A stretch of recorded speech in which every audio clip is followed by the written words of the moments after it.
కాబట్టి రాధా మనోహర్ దాస్ చాలా అంటే అందరూ ఈ రెండు తెలుగు రాష్ట్రాల్లో ఆయన ఒక బ్రాహ్మణ్ బ్రాహ్మణ్ అనుకుంటున్నారు. లేదు లేదు లేదు, వాడు అదే చెప్పుకోలేడు. అదే వచ్చింది వీడి దగ్గర.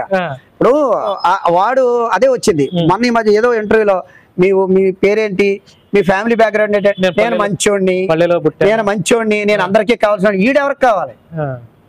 సీమ పంది పోలికలు వేసుకుని పుట్టినాడు ఈడెవరికి కావాలి? అసలు ఈడితో పనే ఉందండి, నాకు అర్థం కాదు.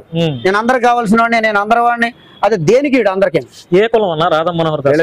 బీసీస్, బీసీ తెలిక అంటే అంటరాని అంటే ఈయన్ని చిన్న జీఆర్ స్వామి కూడా దగ్గరికి రానివ్వలేదు. మనం మీరు గమనించి ఆ వీడియో నా దగ్గర ఉంది, కావాలి చూడండి ఒకసారి, పంపిస్తాను మీకు.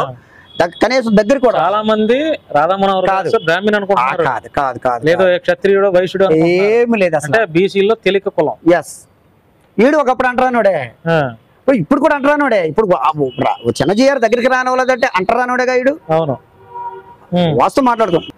వాడు ఎంత పనికి మాలిన ఎదవంటే ప్రజల్లోకి వచ్చి ఇది విషయం, లేకపోతే మా దేవుడు ఇది, లేకపోతే వాళ్ళ దేవుడు ఇది అని చెప్పడవాడు.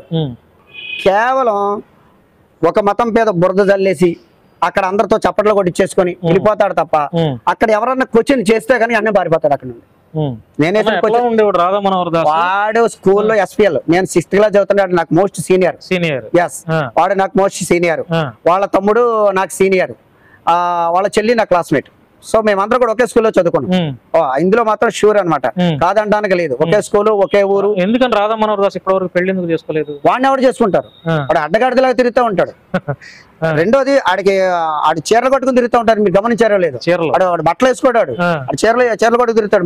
మగోళ్ళకి కాదు, మగోళ్ళు అయితే బట్టలు వేసుకుని తిరుగుతారు, వాడు చీర కట్టుకు తిరుగుతూ ఉంటాడు. అంటే ఇప్పుడు సోషల్ మీడియాలో ట్రోలింగ్ కూడా జరుగుతుంది, ఆయన గే అనే ఒక ఇది కూడా సోషల్ మీడియా అది కూడా ఉండొచ్చు. ఎందుకంటే రీసెంట్ గా ఒక మహిళతో చాలా అసభ్యంగాను ఒక 100 మంది పిల్లలు కానాలని ఉంది. ఏడవలేని వాడికే ఏడిపి ఇది ఎక్కువ. అది మనం గమనించుకోవాలి. ఆయన ఆడి గురించి మాట్లాడే అంత వ్యక్తి కాదండి వాడు. ఏ స్కూల్లో చదివాడన్నా? రాధా మనోహర్ శ్రీ పరశుపద్మ రాజారావు హై స్కూల్ అని తాళపూడి గ్రామం. మేము అందరం అందులోనే చదువుకున్నాం. మా అన్నకి సీనియర్, మా అన్న కూడా అందులోనే. మా అన్నకి రాధా మనోహర్ దాస్ తల్లి పేరు తెలుసా? తెలుసు, లక్ష్మమ్మ గారు. వాళ్ళ నాన్నగారి పేరు సత్యనారాయణ గారు. ఇద్దరు ఉన్నారా ఇప్పుడు? లేరు, ఇద్దరు. రాధా మనోహర్ దాస్ తమ్ముడు పేరు మధు. తర్వాత మోహన్. వాళ్ళ చెల్లి పేరు ప్రసన్న. వీళ్ళ ఫైనాన్షియల్ స్టేటస్ ఎట్లా ఉంది? ఫైనాన్షియల్ స్టేటస్ అంటే వీళ్ళది ఒక వ్యాపారం, ఒక బడ్డీ కొట్టు ఉంటుంది. అంటే వీళ్ళ ఫస్ట్ గా నుంచి కూడా వాళ్ళ నాన్నగారి కాలం నుంచి కూడా కిల్లీ షాప్ మంచి ఫేమస్. అడ్డా సత్యనారాయణ గారు అంటే మంచి వ్యక్తినే, చాలా అంటే అడ్డా సత్యనారాయణ చెప్పండి, మంచి ఫేమస్ కిల్లీలు కట్టడంలో. సో ఆయన ఈళ్ళగా ఉన్మాదంతో లేడు, ఆయన మంచి వ్యక్తి ఆయన. ఆయనకి మంచి పేరు ఉంది కూడా ప్రజల్లో. సో వాళ్ళ అమ్మగారు కూడా అంతే, ఎవరన్నా వెళ్తే చాలా గౌరవంగా పలకరించడం కానీ అలాంటి చాలా వీడు ఉన్మాదం. అంటే నేను ఇందాక అదే చెప్పాను, నేను ఫ్యామిలీలో అందరూ ఒక రకంగా ఉండాలని లేదు. హిందువులు చాలా మంచివాళ్ళు, హిందుత్వం పేరు పెట్టుకొని చేస్తున్న ఉన్మాదులు వీళ్ళంతా. ఎస్, జీఆర్ స్వామి కూడా దగ్గరికి రానివ్వలేదు. మనం మీరు గమనించి ఆ వీడియో నా దగ్గర ఉంది, కావాలి చూడండి ఒకసారి, పంపిస్తాను మీకు. కనీసం దగ్గర బాగుంటది.